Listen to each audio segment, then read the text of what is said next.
Hello students, welcome in 9th class. Myself Anju Gupta, Master, Boys Higher Secondary, Udhampur. My subject is SST, Pole Science. Lesson number 1, Democracy in the Contemporary World. Now the question is, what is democracy? In simple words, we can say that democracy is a form of government in which rulers are elected by the people. Or in other words, we can say that democracy is that in which is government is to the people, for the people and by the people.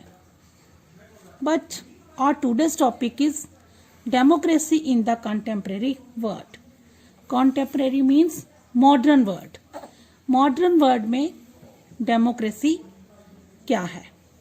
So make it more clear, we will discuss two tales of democracy. हम दो stories democracy के meaning को ज़्यादा clear करने के लिए आपको यहाँ पढ़ाएंगे.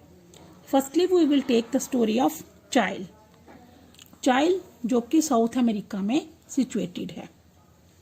In 1973, Salvador Allende was the president of Chile. 1973 में सल्वेडर अलेंडे नाम का व्यक्ति वहाँ का प्रेसिडेंट था. कहाँ का? चाइल का, जो कि साउथ अमेरिका में है. A speech was given by him on the morning of 11 September 1973. 11 सितंबर 1973 की सुबह एक स्पीच उसके द्वारा दी गई. When his government was overthrown by the military. जब उसकी सरकार को मिलिट्री के द्वारा खत्म किया गया, मिलिट्री ने उसको टेक ओवर कर लिया. Allende was the founder of Socialist Party of Chile and led the Popular Unity Coalition to victory in the presidential election in 1970. जो एलेंडे था वो सोशलिस्ट पार्टी का फाउंडर था. उसने सोशलिस्ट पार्टी को फाउंड किया था और उसने यूनिटी से, पॉपुलर यूनिटी के कोलिशन से विक्ट्री हासिल की, जीत हासिल की और 1970 में वो चाइल्ड का प्रेसिडेंट इलेक्ट हुआ. After being elected as the president, जब वो प्रेसिडेंट बना, he had taken several policy decisions. उसने बहुत सारी पॉलिसीज डिसीजन बनाए, बहुत सारे डिसीजन लिए. उनमें क्या था? टू हेल्प द पुअर, गरीबों की मदद करना, एंड द वर्कर्स, कामकाजी लोगों की मदद करना. Reform of the educational system, शिक्षा का जो सिस्टम था उसमें चेंजेस लाना. फ्री मिल्क फॉर चिल्ड्रन, बच्चों के लिए फ्री मिल्क देना. एंड रीडिस्ट्रीब्यूशन ऑफ लैंड, और लैंड को दोबारा से डिस्ट्रीब्यूट करना टू द लैंडलेस फार्मर्स, उन फार्मर्स को जिनके पास अपनी ज़मीनें नहीं थी. He was oppose to foreign companies, वो फॉरेन कंपनीज के भी खिलाफ था. To taking away natural resources, कौन सी फॉरेन कंपनीज के खिलाफ था? जो कि उनकी कंट्री के नेचुरल रिसोर्सेज को टेक अवे करते थे, जैसे कि copper etcetera. The landlords, the rich and the church oppose his policies. जो वहाँ के लैंडलॉर्ड्स थे, जो वहाँ के अमीर लोग थे, और जो चर्च थी, वो उसकी पॉलिसीज को अपोज करते थे, वो उनका साथ नहीं देते थे, उसके विरुद्ध थे. Some political parties also opposed his government. कुछ ऐसे राजनीतिक दल भी थे जो कि उसका साथ में नहीं थे, उसके अपोज में थे, उसके विरोध में थे. साउ द मिलिट्री कोप ऑफ 1973. अब जो हम पॉइंट पढ़ेंगे कि 1973 में ऐसा क्या हुआ कि उसकी गवर्नमेंट जो थी वो खत्म हो गई और मिलिट्री ने अपना वहां पर राज कर लिया. On the morning of 11 September 1973, the military took over the seaport. 11 सितंबर 1973 की मॉर्निंग, सुबह में जो मिलिट्री थी उसने सी पोर्ट को टेक ओवर, अपने कंट्रोल में ले लिया। The defence minister was arrested bye the military when he arrived at his office. वहां का जो डिफेंस मिनिस्टर था, जब वो अपने ऑफिस में पहुंचा तो मिलिट्री के द्वारा उसको भी अरेस्ट कर लिया गया। The military commander asked the president to resign.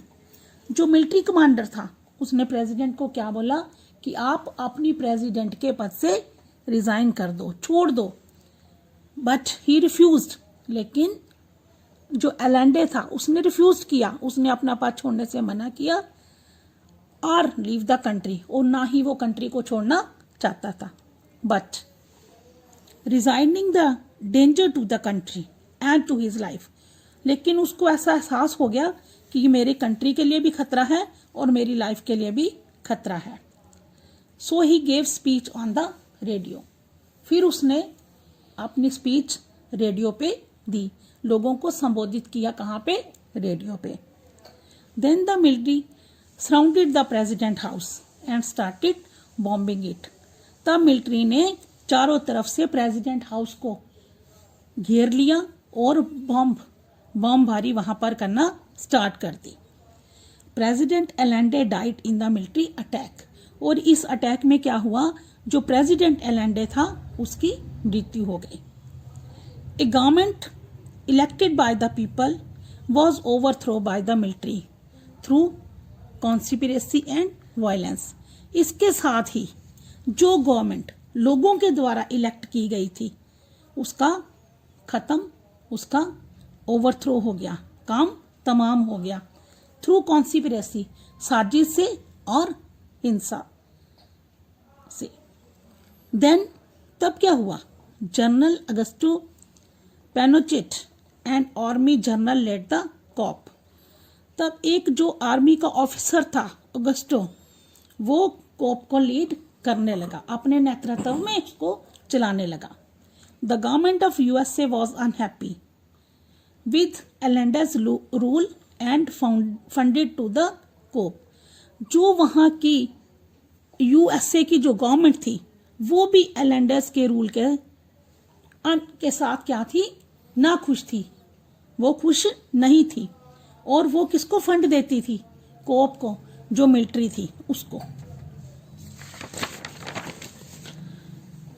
पिनोचेट became the president and ruled for next 17 years. जब एलेंडे की डेथ हो गई तो उसके बाद कौन प्रेसिडेंट बना वहां का, पिनोचेट। और उसने कितनी देर वहां पे रूल किया, 17 साल लगातार, 17 years. They could do as they wanted, वो वही करते थे जो वो चाहते थे। Thus a military dictatorship was established in Chile. तब वो वहां पे प्रेसिडेंट रूल खत्म हो गया और वहां पर किसका इस्टेब्लिश हो गया, डिक्टेटरशिप, मिलिट्री डिक्टेटरशिप, मिलिट्री राज करने लगी। और वो वही करते थे जो वो चाहते थे, लोगों की मर्जी से कुछ भी नहीं होता था। Pinochet's government tortured and killed those who were supported Allende. जो भी एलेंडे, जो प्रेसिडेंट बमबारी में मारा गया था, जो लोग उसके सपोर्टर थे, उसकी पॉलिसीज को मानते थे, उनको टॉर्चर करना शुरू कर दिया और उनको मारना भी शुरू कर दिया। And wanted democracy to be restored. उन लोगों को भी उन्होंने मारना शुरू कर दिया, टॉर्चर करना शुरू कर दिया, जो दोबारा से डेमोक्रेसी को रिस्टोर करना चाहते थे, दोबारा से लोकतंत्र की स्थापना करना चाहते थे। These included general Alberto Bachelet of the Chilean air force.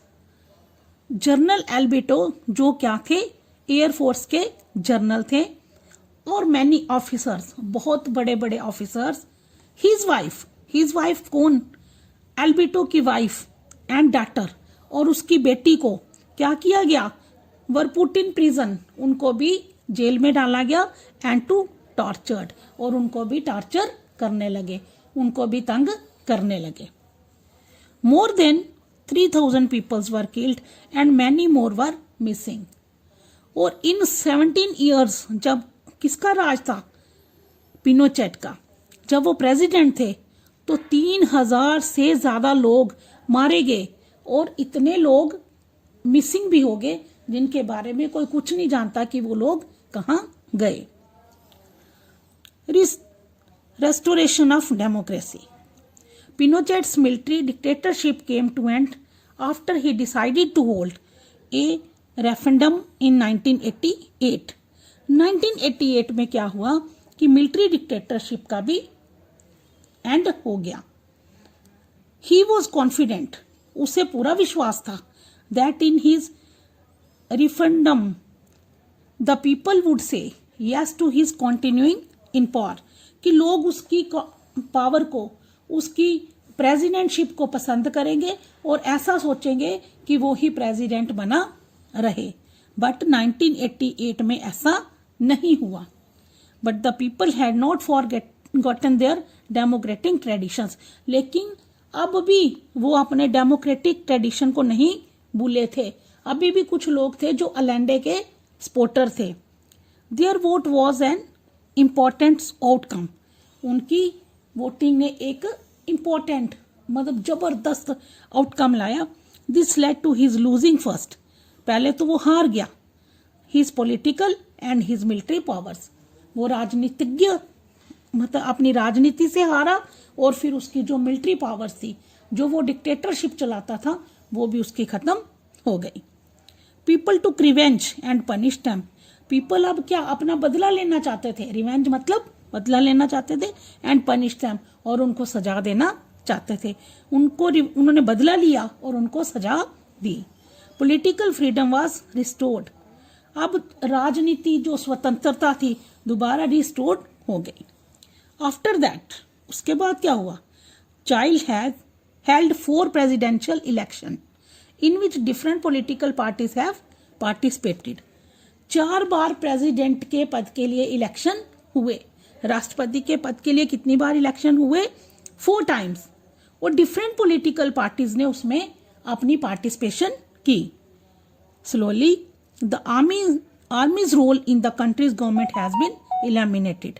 आहिस्ता आहिस्ता क्या हुआ, उस कंट्री से, चाइल्ड से, जो आर्मी का रूल था, आर्मी का जो रूल था, जो रोल था, वो एलिमिनेट, खत्म हो गया, वेनिश, तबाह हो गया, खत्म हो गया। अब उसकी कोई अहमियत नहीं रह गई थी। सो इन जनवरी 2006, 2006 में क्या हुआ? Michelle Bachelet, who was the daughter of General Bashelt, was elected president of Chile। 2006 में मिशेल बैशेल्ट, जैसा कि हमने ऊपर पढ़ा, जो किसकी बेटी थी?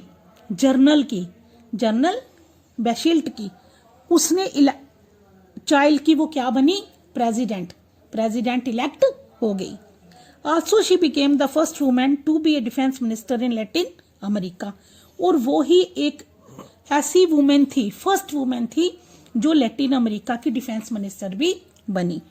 And in the presidential election she defeated one of the child richest man, child के सबसे अमीर आदमियों में एक आदमी को उसने प्रेसिडेंशियल इलेक्शन में हराया। तो ये थी हमारी एक कंट्री चाइल्ड की स्टोरी, जिसमें आपने देखा कैसे डेमोक्रेसी ने वर्क किया, कैसे डेमोक्रेसी रिस्टोर्ड हुई। इसके आगे हम नेक्स्ट लेसन में पढ़ेंगे स्टोरी ऑफ पोलैंड।